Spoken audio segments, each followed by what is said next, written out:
What is your name? Maria Candelaria Solis. I was born July 22nd, 1957 in Ciudad Victoria, Tamaulipas, the capital of Tamaulipas. And I came to the U.S. probably when I was about somewhere between 4 and 5. I don't quite remember. My mother was a U.S. citizen. You know, she brought us over here because we needed to be over here. And did you come to Austin immediately? No. I lived in Brownsville. I grew up in Brownsville from that time to the time I was a young adult. I didn't come to Austin until the summer of 1978. What are your parents' names? It's a little complicated because I have a mother, a father, and a stepfather. My mother is Maria de la Luz.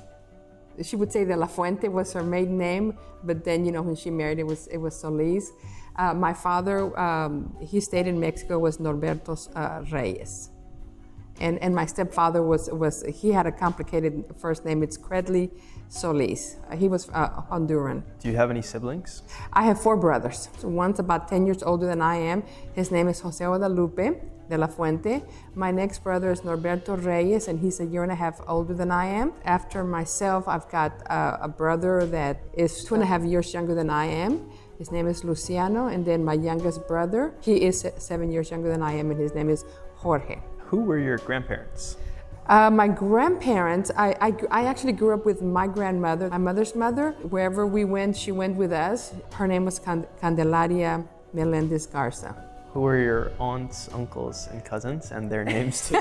Oh my goodness, that is because I grew up with one grandmother, and then I did not grow up with the other grandparents because I left at an early age to come to the U.S. My mother had 2 brothers, and 6 or 7 half-siblings. So I really did not grow up with any cousins in Brownsville because, you know, we had moved to the U.S. and everybody else stayed behind. We did have one uncle that lived in Houston, and he had 12 kids. We visited them every so often, or they would visit us, but not that much. So no, I didn't grow up with cousins. How far back can your family's genealogy go? I've only done it up to like mid-1700s on my mother's side, on my grandfather's and grandmother's side, but I understand it goes much further. And on my father's side, I have probably researched it to the mid-1800s, and I haven't done much on his side since I didn't grow up with him. I really never had much interest in learning about it until more recent years, so I'm going to start working on it. Do you have any children or grandchildren or nieces or nephews? I actually have one daughter. She was born in 1983. Her name is Erica.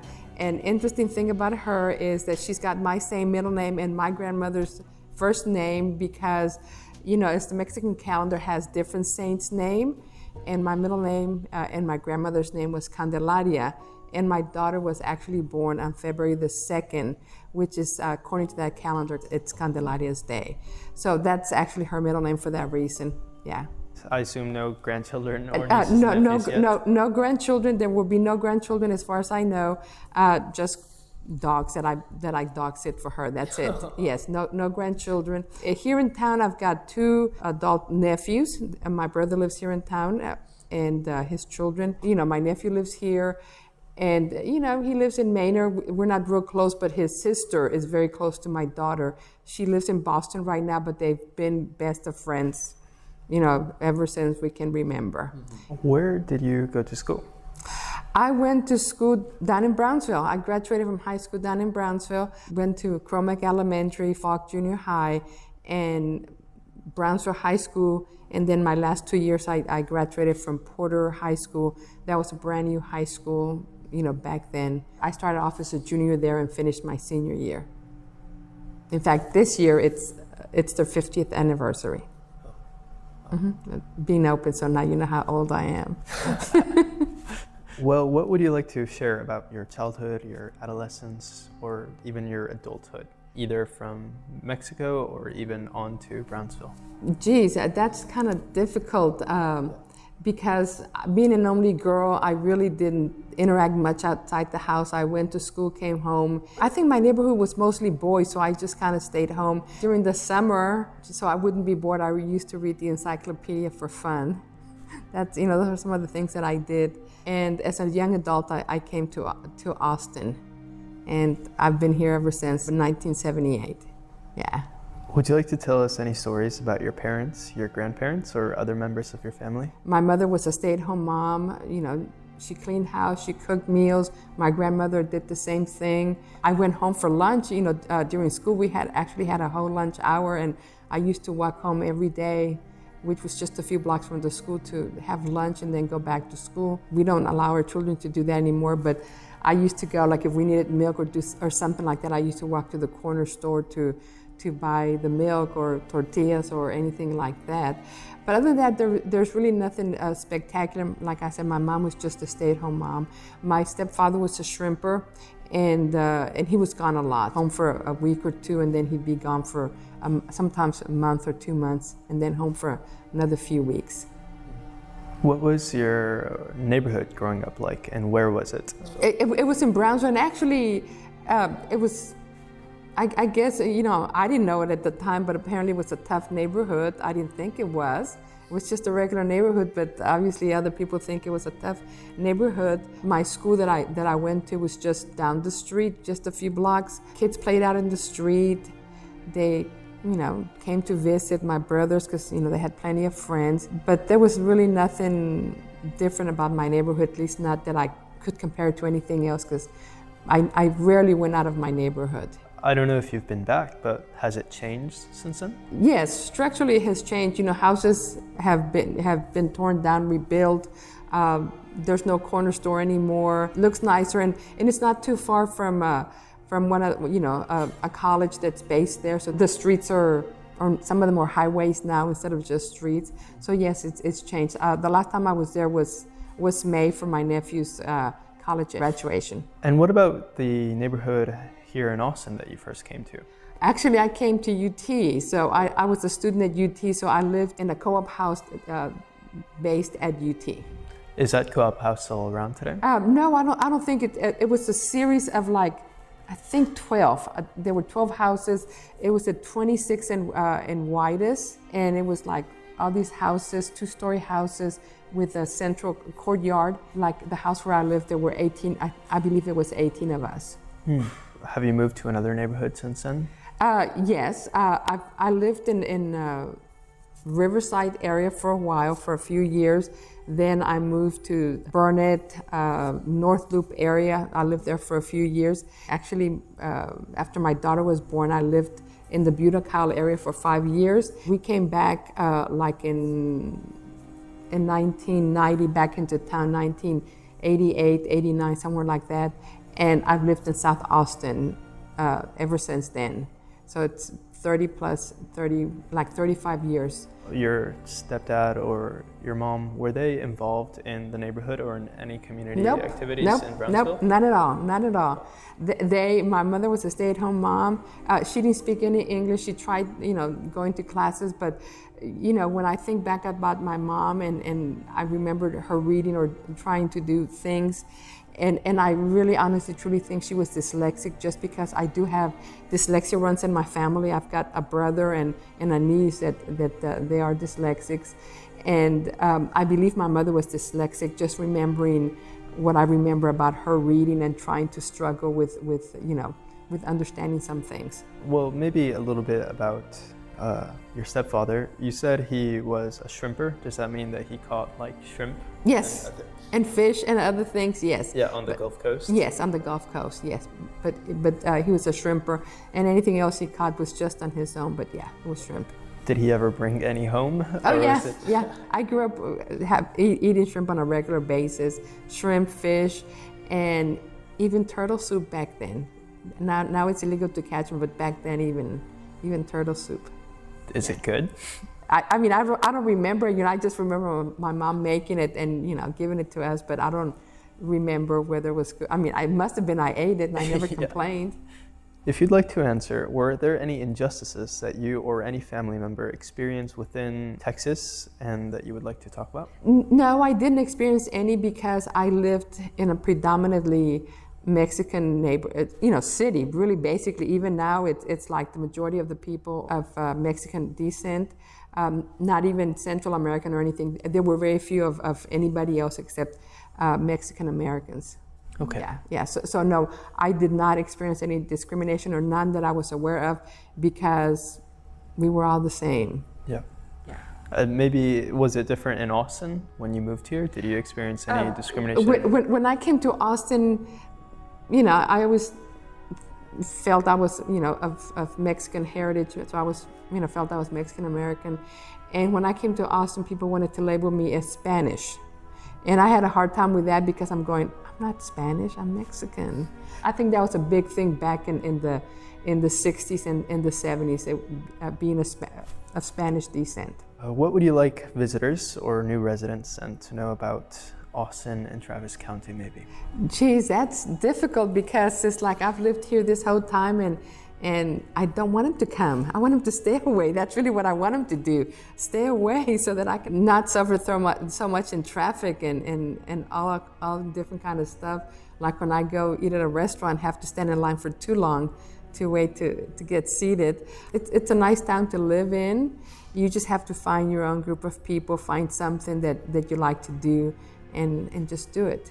I came to go to UT. In fact, when I came to go to UT, I had received a letter that said I was admitted, and I applied for housing, and I got into this co-op house. When I showed up, I wasn't registered or anything, so I just showed up, and yes, I was a student. I really did not have any goals. I never thought about what I wanted to do. I never wanted to be a teacher. I never wanted to be a nurse. I just didn't have any goals. I was just doing my basics, and it was time to transfer, so I transferred. And I guess I had a crisis, because everything was so different than it was from back home. And I just didn't know what I wanted to do. I completed 1 year, and I went home for the summer. And my mother had a stroke during the summer. So I sat out the next semester. I stayed home to help take care of her. And then I came back in January, and I really had a mental health crisis, because I was stressed out over her. She was doing better, but I was still stressed out over her. And I didn't know what I wanted to do. Like, where do I go from here? So I actually just dropped out after that semester. One of the girls that I lived with at the co-op, we got an apartment together, and I got a job at a restaurant, but then I got a job with the state, with the Texas Education Agency. So I worked there for exactly 5 years. And by that time, I think my daughter had already been born. I still didn't, know what I wanted to do. I was never goal-oriented. So then I went to work for State Farm Insurance. It was a very stressful job. My parents had moved along with my grandmother, and so they lived here, and they used to babysit my daughter Erica. Anytime I had free, I spent with my daughter. Didn't have to worry about anything else. But I had a stressful job. It was a very stressful job, and I went to a yoga class, and it's there where I found out that my yoga instructor was also, back then you didn't have massage programs the way you do now. It was an apprenticeship program. So that's what I did. I studied how to be a massage therapist, because I thought, well, that can be a part-time job. But it actually, as soon as I finished, by that time my parents had already left town. They went back, so it was just my daughter and I was still going to massage school. Within a few months after I finished the massage program, I went ahead and just started working on my own as a massage therapist. And it was okay, because it gave me the flexibility to be there for my daughter, so I never had to worry about babysitting. She went to school, I worked, and I was always there for her. Being a massage therapist, it's not the most exciting life. It's a routine kind of work that you do. So you need something a little bit more creative outside of being a massage therapist. So I got to do a lot of volunteer work. I used to always volunteer at my daughter's school and other places to kind of like make up for the lack of creativity at being a massage therapist. And I had the time, because you cannot work as a massage therapist for 40 hours a week. And how did that transform to your work with the TGSA? Well, I have always liked history. I've always liked history. I actually joined TGSA back in 2011, something like that, because I like to plan events. I like to do things like that. So I got to do that, and I learned a lot of different things, volunteered a lot of different places. My daughter was already growing. she wasn't around anymore. So I had lots of time on my hands, and someone said that this organization needed people to help plan an event, which was at the Tejano Monument. And so I go, oh, I got time, I can go. And so that's what I started. I helped plan the unveiling of the Tejano Monument. And ever since then, I just joined and I just stayed. So what has your work with the TGSA looked like? A little bit of this, a little bit of that. One of our goals is to advertise our history, our Tejano history. And so we have the Tejano Book Award promoting authors to write about our history. Because once you start learning about your genealogy, then you think, what were the people like that lived back then? What were my grandparents? What did they do in an everyday life? So you start going back and trying to figure things out. So I think that's what I like about it, that it's about promoting your history, your heritage. Were you involved in any other community projects? Yes, too many of them. I actually had, in recent months, I had to put a list together of everything I've been involved. I was in the first 10-1 commission here in Austin, where they divided Austin into the 10 council districts. It had to be done from scratch. So that was an 8-year commitment. But the first year was really heavy duty. It was like endless meetings from like May to November, when we finally finished the project. And then the next few years was just if in case we needed to go okay something else, like if something was added to the city or anything like that. So it's just the first year when you're making the division that was really very hectic. I was in the Hispanic Latino Quality of Life, one of the city commissions. I've been on ACC projects, for bond committees. I've been on so many that I forget what they are. I mean, I can look them up on my cell phone, see if I find that piece of paper, but I'm always involved in something, yeah. One question I wanted to ask earlier, by the way, because I don't think that we've clarified for the people who might be watching this video, what is the TGSA? Tejano Genealogy Society of Austin, and it was formed in 1976 or 1977 to promote Tejano history and our genealogy here in Austin. And has that work by any chance ever brought you close with the Oakwood Cemetery? Yes. Jennifer invited us several years ago to work with her, and we've worked on different projects, so yes.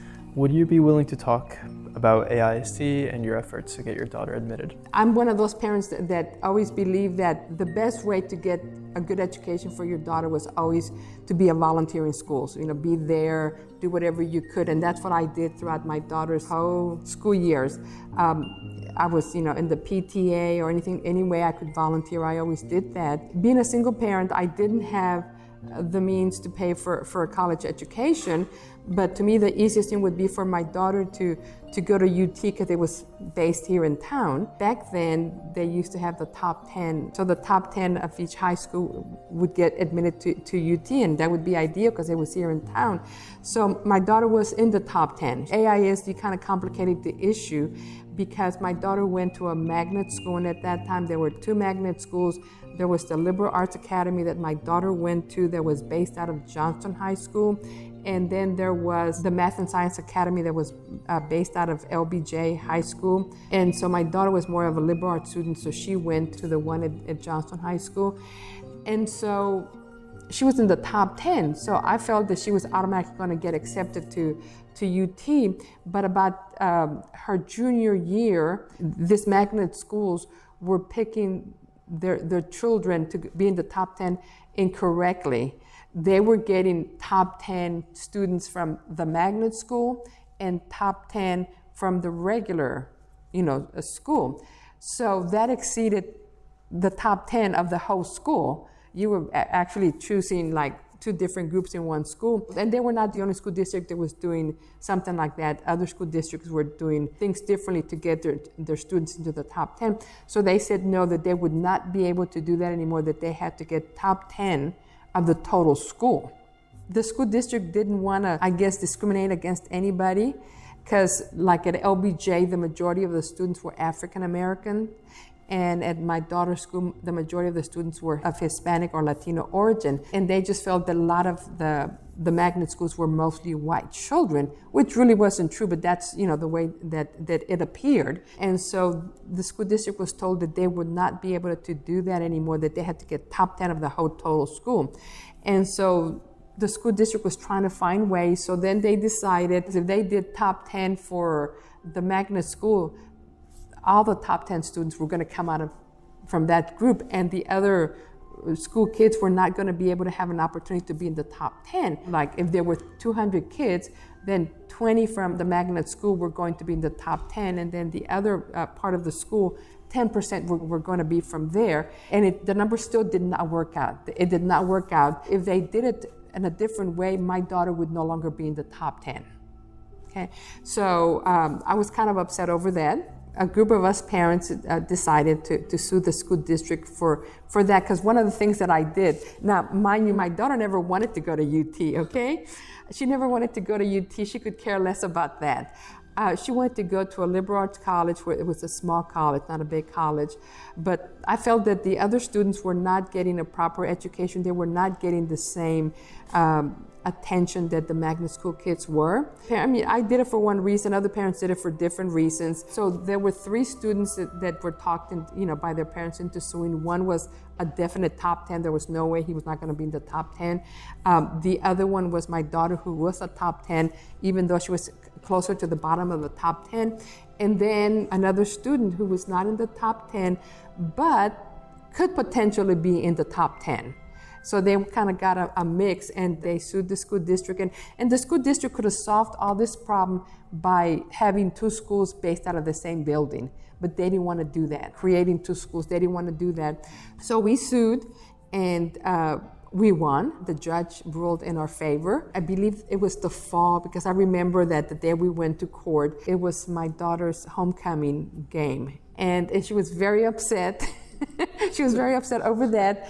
They ruled in our favor, and they appealed. The school district appealed, and all this was done before the end of the year. We won the appeal also. We won the appeal. AISD was not happy with that. They were not happy with the way things turned out, because that now it meant that like all the top 10 kids would come out of the magnet school only, not the other group. That was really disenfranchising the other minorities. Come January, it was a legislative session. They went and asked one of the senators, and Gonzalo Barrientos, that put a bill forth that changed how they calculated the top 10 for magnet schools. And so they thought they had won, because it did change, but it changed only for LBJ, not for my daughter's school, not for the Liberal Arts Academy, because the Liberal Arts Academy was a very small percentage of the whole school total, whereas LBJ was a very high percentage of the total school. So when they passed this legislation, it targeted LBJ, but not the Liberal Arts Academy, because their percentages were different. And I think it was like, if 50% of the magnet school, then this would apply. But my daughter's school did not meet the 50% criteria. And so here you had in Austin 2 schools that had different policies. So the next school year, my daughter graduated in 2001. The 2001-2000 school year continued the same way, but in 2002 to 2003, that's when they put both magnet schools together and just, made them one school. And did she end up going to UT? Or? No, she did not go to UT. She never wanted to go to UT. In fact, I remember that day, because I knew how hard it was to live on campus, how to get a dorm. I had actually applied for her for a dorm. I had sent in the deposit and applied. And of course, I never opened her mail, but she got a piece of mail from UT that said, and your dorm room has been set aside. And I also sent her transcripts into UT, and so she got 2 pieces of mail. One was from saying you have a dorm, and the other one was, we got your transcripts, but now you need to submit your application. I did the transcripts, but they wanted the application. She had to apply by a certain date, late January, I forget which one, because this pertained to her birthday, because she was going to be 18th that February, and she was not home because she was in Washington, D.C. with a group from her school, and along with her government teacher, they went to, for some field trip. And the morning that she left, I said, "You never applied to UT, did you?" Because the application was due. I said, "You didn't apply to UT." She said, "Nope, I didn't apply to UT." She was already angry at me because I had set aside her dorm room and sent in her transcripts. So she was already upset with me. So she said, "Nope, I did not apply to UT." And that was the end of that. I assume this was your first time suing a governmental entity. I can't imagine what doing something like that is like. Did you learn anything about the district, or do you feel like anything should be different? Well, at that time, I definitely did. I didn't sue so much because I wanted my daughter, but I sued because I felt they were being unfair to the other students that didn't have somebody advocating for them. And that's really the only reason why my daughter went along with it, because I had to sign that, that she could sue, because when we filed the suit, she wasn't 18 yet, so I had to do it for her. Somebody was not advocating for the other students. Nobody was there to push for them, so I felt we had to do it. And when you say top 10, was it top 10% or was it just the top 10 students? Top 10%. I imagine you ended up helping a lot of kids get into UT. That's just it. It's like some of those kids were going to get in anyway. The school district just needed to change the way that they dealt with magnet schools being housed with a different high school. And do you know how it's structured now, how it works out now? I believe the magnet school is just on a different campus. It's a school on its own. Okay. Yeah, they changed that in 2003. They started doing it differently. Okay, I see. Do you feel like you've learned anything through all of your community activism? You have to be an advocate for those people that don't know how to or can't do it for themselves. I mean, yeah, that's what I learned. That sometimes you have to do it for other people. I was wondering, before TGSA, if you had any sort of connection to Oakwood. I did not. Just besides knowing that it was here, maybe once or twice I had driven through it, or just in and out. But no, I just knew that that's where all the white people were buried. That's all I knew about it. Have the bureaus here helped you with your research? I have not done any matching. I've done other research with other branches, but I know that we've learned a lot from Jennifer. I think she does a lot of what TGSA does. Is we don't have to be angry about it, but it's just putting out there the injustices that were done back there, and that maybe we can learn from them. TGSA tries not to be political. We're not political, and when we discover injustices, we don't need to be angry about them. We just want to publish the information that we found. And I know it makes some people angry that we don't get angry, but it's just about writing down history so we can learn from it. And I think that's what I've learned coming here, that there's a lot of injustices. There's people buried here that we have no idea who they were, and all we can do is just change that for the future. I imagine that's been very supportive for the community of TGSA. I understand. For our community, yes, but I really think that more of the Latino, the Hispanic community in Austin needs to find that out. And I think they're just busy with other things in life, everyday life, and they're not getting enough of the information. So we have, we always struggle with trying to get information to them. Do you feel like people are not connected to their genealogy and to the ancestry of Tejanos? Yes. I mean, I do believe that. I know that they know that there's injustices throughout history, but I don't think that they really follow up on it and just try to study it and see how we can change that. I think they're just trying to live life and just survive. Did your family have any unique ways of remembering your ancestors that you know of? Yes, I know that my mother always celebrated Dia de los Muertos. She did not set up an altar at home, but she always talked about it. She always celebrated. She would go visit anybody she had at the cemetery. Does the TGSA have anything related to the Dia de los Muertos? Yes. We try to have events. We try to recognize people.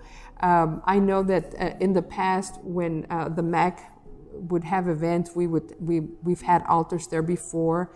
We've participated at projects here at Oakwood. So yes, we're working on that. Did you have family buried at any cemeteries that you know of, and have you ever visited them? No, I don't visit my relatives in cemeteries. I visit other people, but I never, when I'm looking something up, I will visit the cemeteries, and I've always visited cemeteries, even back home in Brownsville. But I must confess that I have never been to my grandmother's gravesite. I've never been to my mom's gravesite. I've never been to my stepfather's gravesite. You know, it's not something I do, but I do visit other people's gravestones. If you could send a message to your ancestors, what might it be? Geez, I wish y'all could talk, because there's so many questions I have. There's something that I've always thought about, because my grandmother and her sister were at the same place during the 1930 census. They were in the same household. They had just had children that prior year, and I knew that they were having a family conflict, and I'm just going, how can y'all be together? What led you to be at the same place at the same time when you have a conflict, and how did you behave towards each other? Yeah, so when I read things or when I do research, like there was one thing that my grandmother always told me, that her mother died at a young age when she was just a child. And I said, well, Grandma, how old were you when she died? And she said, I don't know how old I was, but I was a little girl. And I said, well, what did your mother die of? And she goes, I don't know what she died of. My grandmother died at 93 years old, and she never knew why her mother died. And it's too bad, because years later I found out her mother died of tuberculosis, but my grandmother never knew that. Nobody ever told her. What I see on paper, on record, it doesn't give me enough information about people, their feelings, how they dealt with things. Yeah, so I'd like to know things like that. If your ancestors could send a message to you, what do you think it would be? Don't stress over it. I don't know. Don't worry about it. Life is life. Yeah. If you could send a message to someone 100 years from now, either a descendant or not, what would you say? When my daughter graduated, they had us parents write, what would you tell your daughter? And they were going to receive it like 10 years later, or something. It was going to be mailed to them X amount of years later. I thought that was kind of neat that they made us write something. So I wish we could do that. We could think about that now, so we could leave something written for the next generation or after that. What currently interests you? I am actually working on learning Turkish. I'm trying to learn Turkish. Wow, why? Where did that come from? Well, I left my job about a year ago, and so, you know, sometimes when you're overworked and all of this, you just want to like do nothing. And so I just started watching a Turkish soap opera, but it was dubbed in Spanish. It's translated into other languages, so there's subtitles, and I'm going, hold on, that's not the same thing I read or I heard on the Spanish version. So I started getting interested, and it's kind of like a complicated language. So I went ahead and just bought a program for my birthday about a month ago. And it's been a little difficult for me, because I'm not one that likes to learn on the computer. I'd rather be in person. And I think the hardest thing, and I still haven't gotten quite a handle on it, is getting a Turkish keyboard. It's a phonetic language, and the only thing that makes it kind of easier on me is that it's based in the Latin language, and I have 16 hours of Latin, because I took Latin in high school and in college. So, do you want to go to Turkey at some point? I'm not much of a traveler. I have no, you know, it's like I'm happy being in town, but the more I think about it, maybe. Maybe. You totally should. Yeah, so I've been thinking about it, yeah. From a telenovela to all the way across the world. But I'm not going till I at least learn a decent amount of Turkish. One of the last questions I'll have is, what do you hope for in the future? Oh, the flexibility to do what I want to do. Anything that I want to do, when I want to do it, yeah. Do you feel like you're closer there? I am, and if I'm not, it's my own fault, because I make too many commitments to do this and do that. And if I, you know, even cancel something, I disappoint people, so yeah. Well, thank you for making the time to come speak to us. Thank you.